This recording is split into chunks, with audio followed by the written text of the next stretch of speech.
Nitong Pebrero, isang video mula sa highway ng Hingoog City sa Misamis Oriental ang nagpasipa ng galit ng publiko.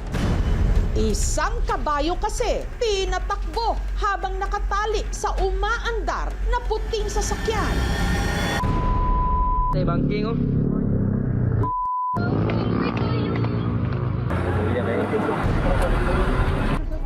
Sa isa pang video, makikitang nakabulagta na ito sa gilid ng kalsada. Hinahabol ang hininga, literal na hingal kabayo. Sumunod na kumalat ang balita, ang kabayo na kinilalang si Kabang dahil sa sobrang pagod, binawian na raw ng buhay. Sino ba naman na matutuwa na pinahila sa sasakyan? Bagay na pinabulaanan ng driver ng sasakyan na siya rin palang may-ari ng kabayo. Mauni siya si Kabang in very good condition. Chismis nila nga namatay. Gayunpaman, inalmahan pa rin ito ng mga animal rights group. Yung makita mo na talagang nag-collapse yung kabayo na nakahandusay sa highway, talagang mako-consider natin na abuse. Ang kawawang si Kabang, tuluyan na kayang makakawala sa sinasabing tali ng kalupitan at kapahamakan? Kabayo na nakuhanan ng video na kinakaladkad ng sasakyan sa kalsada ng Misamis Oriental. Kamusta na kaya siya ngayon? Sa ranchong ito sa barangay Lunotan sa Hingoog City, lumaki si Kabang sa pangangalaga ng amo niyang si Jose. Si Kabang sa akin na kasi pinanganak. Nag-develop talaga ako ng relationship with Kabang. Dahil nasa 8 gulang na raw si Kabang, sinimulan na siyang i-train ni Jose. Tinetest lang po yung endurance ng kabayo para at least ma-familiarize po siya sa traffic, sa highway. Pero ang di umano pagsasanay na yon, ikinakulo ng dugo ng mga nakapanood ng video.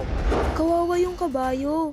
Pero depensa noon ni Jose, ang video na nagpapakitang nakabulagta sa kalsada si Kabang, kuha raw habang nagpapahinga di umano ito. Napagod, humiga. Maximum lang naman yata ng humiga yun, mga less than 2 minutes. Pero para sa PETA o ang People for the Ethical Treatment of Animals, ang ginawa kay Kabang, maituturing pa ring animal cruelty. Makita mo na talagang nag-collapse yung kabayo na nakahandusay sa highway.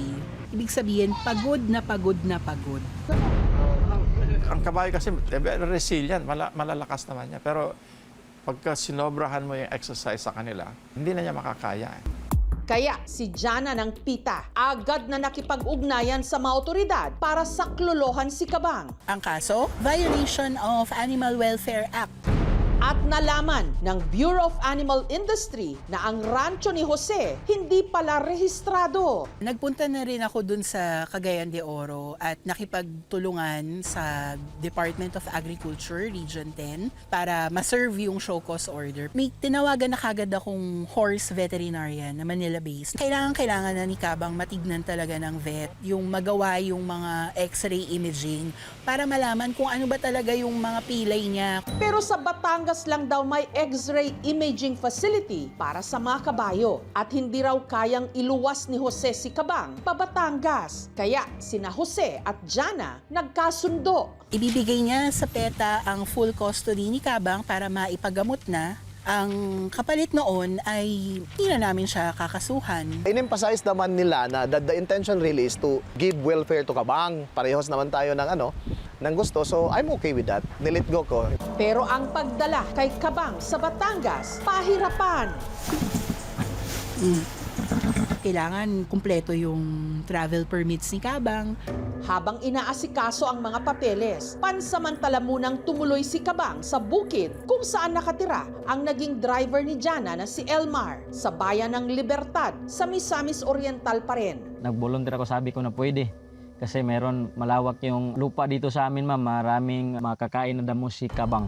Makalipas ang 2 buwan, nakuha rin ni Jana ang mga kailangan sa pagbiyahe ni Kabang. Ang sunod nilang problema, kung paano ito ibabiyahe.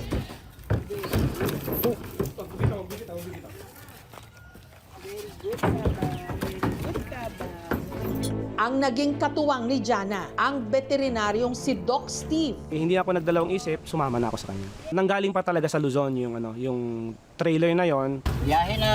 Mula Bayan ng Libertad sa Misamis Oriental, tumulak sila pa Surigao del Norte. Nagmamaktol na siya sa loob ng trailer. May sipa-sipa na siyang ganun sa trailer. Kapag may tumabi sa amin na mga puting pick-up, agitated siya, mga kabayo ay matatalinong hayop yung mga yan. Natatandaan nila yung mga experiences nila.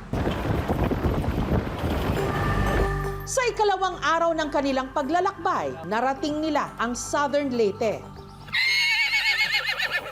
Na-turn down kami maraming beses ng mga resort, mga hotel, ganyan. Siyempre, kiko-consider mo din, kakasya ba yung sasakyan namin doon? Ang haba namin dahil may trailer pa kami. Makalipas ang mahigit isang araw, tumawid uli sila ng dagat patungong Sorsogon. Hanggang nakarating sila ng Albay.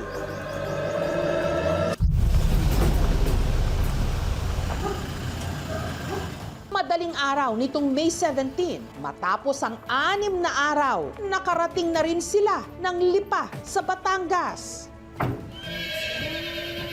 We took a lot of series of examinations through radiograph. Pudpud yung hoof niya na unusual yung pagka-wear off. So we have to check, we correct that. Na-clear naman siya. In a matter of 48 hours, the horse came back to his regular appetite. Matapos ang pagsusuri, dinala si Kabang sa farm ni Doc Steve sa Nagcarlan, Laguna para doon magpagaling. From head to toe, may oral care, may dental care, may hoof care, yung feeding niya dapat maayos. Makalipas ang mahigit 5 buwan, ang nooy hinang-hinana na si Kabang. Heto na ngayon.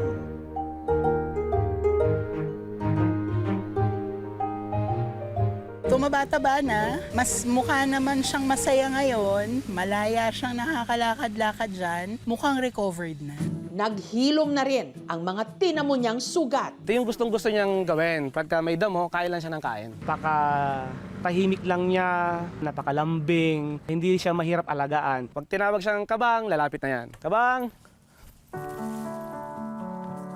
Naghahanap ngayon sina Jana ng magiging tahanan ni Kabang. At ang isa sa mga nagpresenta, walang iba kundi si Doc Steve na rin mismo. 100% sure ako sa decision kung i-adopt si Kabang. Pero siyempre, tutulong pa rin ako sa welfare ni Kabang kung kanino man siya mapapunta. Ang hindi alam ni Doc Steve, may inihandang sorpresa si Jana para sa kanya. Kaya Doc, meron akong surprise sa'yo. What? Final na. Ikaw na ang tagapangalaga ni Kabang. Thank you! Ito yung kontrata. Nakakataba ng puso na tayo na ang nag-ampon kay Kabang at dito na siya magtatagal sa piling ko. Of course, masaya! Ako din, sobrang saya ko rin, Doc, na sa'yo siya mapupunta. Pakasarap sa pakiramdam na makatulong sa mga voiceless, sa mga hayop na hindi nila kaya ipaglaban yung sarili nila. Hindi lahat ng kabayo kailangan ng humahawak sa renda o kumukontrol ng kanilang galaw.